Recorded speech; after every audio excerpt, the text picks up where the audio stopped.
സ്വന്തമായൊന്നുമില്ല, സർവ്വതും നിന്ദാനം. സ്വസ്ഥമായുറങ്ങിടാം, സമ്പത്തിൽ മയങ്ങാതെ. മഞ്ഞിൽ സൗഭാഗ്യം നേടാനായാലും ആത്മം നഷ്ടമായാൽ ഫലമെവിടെ? ദൈവസ്നേഹം വർണ്ണിച്ചിടാൻ വാക്കുകൾ പോരാ, നന്ദി ചൊല്ലിത്തീർക്കുവാനീ ജീവിതം പോരാ. അധ്യായം 1 മുതൽ 21 വരെയുള്ള വാക്യങ്ങൾ. ജോഷുവയുടെ മരണത്തിനു ശേഷം കാനാൻ നിവാസികളോട് യുദ്ധം ചെയ്യാൻ തങ്ങളിൽ ആരാണ് ആദ്യം പോകേണ്ടതെന്ന് ഇസ്രായേൽ ജനം കർത്താവിൻ്റെ സന്നിധിയിൽ ആരാഞ്ഞു. കർത്താവ് പറഞ്ഞു, യൂദ ആദ്യം പോകട്ടെ. ഇതാ, ഞാൻ ആ ദേശം അവനെ ഏൽപ്പിച്ചു കൊടുത്തിരിക്കുന്നു. യൂദ സഹോദരനായ ശിമെയോനോട് പറഞ്ഞു, എനിക്ക് നിശ്ചയിക്കപ്പെട്ടിരിക്കുന്ന പ്രദേശത്തേക്ക് എന്നോടുകൂടെ വരിക. കാനാന്യരോട് നമുക്ക് പോരാടാം. നിനക്ക് നിശ്ചയിക്കപ്പെട്ടിരിക്കുന്ന ദേശത്തേക്ക് ഞാനും നിന്നോടുകൂടെ പോരാം.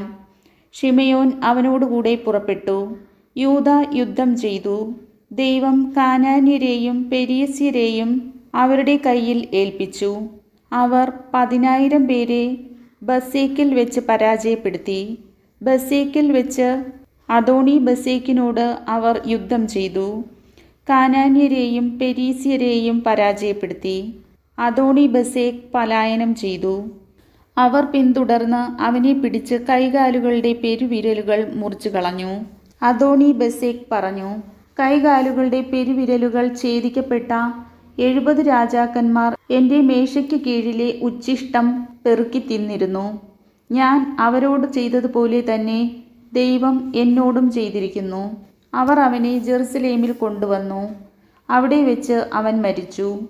യൂദാ ഗോത്രക്കാർ ജെറുസലേമിന് എതിരായി യുദ്ധം ചെയ്ത് അത് പിടിച്ചടക്കി അതിലെ നിവാസികളെ വാളിനിരയാക്കുകയും നഗരത്തിന് തീ വയ്ക്കുകയും ചെയ്തു. അതിനുശേഷം യൂദാ ഗോത്രം നെഗബിൽ മലയോരങ്ങളിലും താഴ്വരകളിലും താമസിച്ചിരുന്ന കാനാന്യരോട് യുദ്ധം ചെയ്യാൻ പുറപ്പെട്ടു.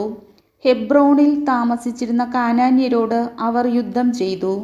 ഹിബ്രോൺ പണ്ട് കിരിയാത്ത് അർബ എന്നാണ് അറിയപ്പെട്ടിരുന്നത്. അവർ ഷെഷായി, അഹിമാൻ, തൽമായി എന്നിവരെ പരാജയപ്പെടുത്തി. പിന്നീട് അവർ ദബീർ ദേശക്കാരോട് യുദ്ധം ചെയ്തു. ദബീറിൻ്റെ പഴയ പേര് കിരിയാത്ത് സേഫർ എന്നായിരുന്നു. കാലെബ് പറഞ്ഞു, കിരിയാത്ത് സേഫർ ആക്രമിച്ച് കീഴടക്കുന്നവന് ഞാൻ എൻ്റെ മകൾ അക്സായെ ഭാര്യയായി നൽകും. കാലെബിൻ്റെ ഇളയ സഹോദരനായ കെനാസിൻ്റെ പുത്രൻ ഒത്നിയേൽ ദേശം പിടിച്ചടക്കി. കാലെബ് അക്സായെ അവന് ഭാര്യയായി കൊടുക്കുകയും ചെയ്തു. അവൾ ഒത്നിയേലിൻ്റെ അടുത്ത് ചെന്ന് തൻ്റെ പിതാവിനോട് ഒരു വയൽ ആവശ്യപ്പെടാൻ അവനെ നിർബന്ധിച്ചു. അവൾ കഴുതപ്പുറത്ത് നിന്ന് ഇറങ്ങവേ കാലെബ് അവളോട് ചോദിച്ചു, നീ എന്താണ് ആഗ്രഹിക്കുന്നത്? അവൾ പറഞ്ഞു, എനിക്ക് ഒരു സമ്മാനം തരുക. നെഗബിലാണല്ലോ എന്നെ പാർപ്പിച്ചിരിക്കുന്നത്. അതുകൊണ്ട് ഏതാനും നീർച്ചാലുകളും എനിക്ക് തരുക. കാലെബ് അവൾക്ക് മലയിലും താഴ്വരയിലും നീർച്ചാലുകൾ വിട്ടുകൊടുത്തു.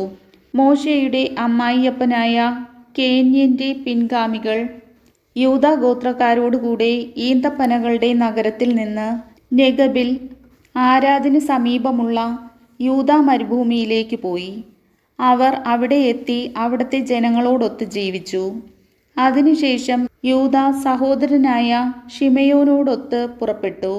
സേഫാത്ത് നിവാസികളായ കാനാന്യരെ പരാജയപ്പെടുത്തി നിശേഷം നശിപ്പിച്ചു. അങ്ങനെ ആ പട്ടണത്തിന് ഹോർമ എന്ന് പേര് ലഭിച്ചു. ഗാസ, അഷ്കലോൺ, എക്രോൺ എന്നിവയും അവയുടെ പ്രാന്തപ്രദേശങ്ങളും യൂദ കൈവശപ്പെടുത്തി. കർത്താവ് യൂദായോടുകൂടെ ഉണ്ടായിരുന്നു. അവർ മലമ്പ്രദേശങ്ങൾ കൈവശമാക്കി. പക്ഷേ താഴ്വര നിവാസികൾക്ക് ഇരുമ്പുരഥങ്ങൾ ഉണ്ടായിരുന്നതിനാൽ അവരെ തുരത്താൻ അവർക്ക് കഴിഞ്ഞില്ല. മോശ പറഞ്ഞിരുന്നതുപോലെ ഹെബ്രോൺ കാലെബിന് കൊടുത്തു. അവിടെ നിന്ന് അനാക്കിൻ്റെ 3 പുത്രന്മാരെ അവൻ പുറത്താക്കി. ബെഞ്ചമിൻ്റെ ഗോത്രക്കാർ ജെറുസലേം നിവാസികളായ ജബൂസ്യരെ പുറത്താക്കിയില്ല. അതിനാൽ ജബൂസ്യർ ബെഞ്ചമിൻ ഗോത്രക്കാരോടൊപ്പം ജെറുസലേമിൽ ഇന്നും താമസിക്കുന്നു. കർത്താവിൻ്റെ വചനം.